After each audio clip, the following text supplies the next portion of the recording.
What do I do when I don't know what to do? This is my prayer in loss, my most honest prayer, one I've prayed countless times over the past several years.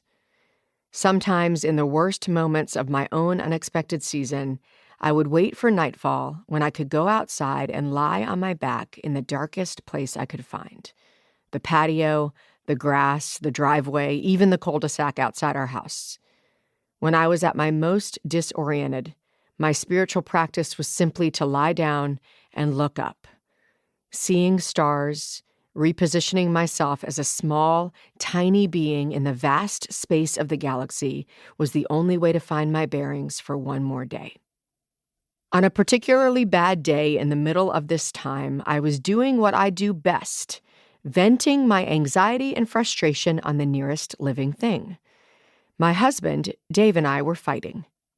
I was bringing every burden and resentment to a head, lashing out at him as if our petty disagreement was my actual problem, as if solving that one issue or winning this one argument would somehow fix every other wound I was trying to heal, every other wrong I was trying to vindicate. It was a very cold December day, and when I walked out of the house that night and was lying on the driveway, I couldn't find peace with the stars. The ambient light of our Christmas decorations felt like noise, matching the ongoing clamor in my own heart. All the hurt, anger, grief, and unknowns inside squeezed me like a vice. This anxious pressure demanded movement, so I walked down our dark street and then along a little path to the nearby golf course. I needed to seek out that very darkest spot on earth so I could see the brightest lights in heaven. I lay on the grass and shivered, holding my own self tight, breathing into the night air and hearing the cry of my soul. This is not what I signed up for. Not what I signed up for carried the proper weight for the middle of that season. My unmet expectations were mixed with a deeper sense of confusion and grief, anger, unforgiveness, disappointment, and fear, all crumpled into a tight ball that took up its dwelling in the center of my chest. The kicker is that this mass of emotion and pain wasn't the worst problem. The unknown timeline was. How long would it be this way? How would I survive? And who would I be on the other side of this season, if there even was an other side? The one moment of panic was painful.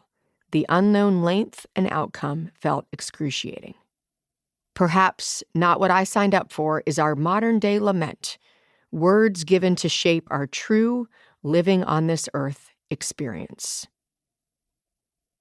Our human response. When faced with a season we didn't expect and don't want, we may try to deal with the pain in one of two ways. On one end of the not what I signed up for spectrum are the skip and stuff people. Skipping and stuffing is an attempt to minimize our pain by jumping to a future happy ending as a way to pretend all is well.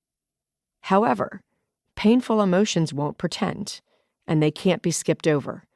They keep coming, and they require a response.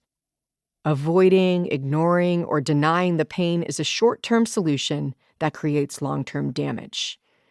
Our bodies hold our pain and memories of unhealed storylines. So when we encounter a similar situation, we don't operate out of a place of health or presence. Instead, whether we acknowledge it or not, we respond out of the pain of our past. Skipping and stuffing tends to lead to superficial living. The number of situations we have to avoid, reframe, or ignore grows over time, and what once felt like a positive way to cope becomes destructive to our relationships, our purpose, and our very soul.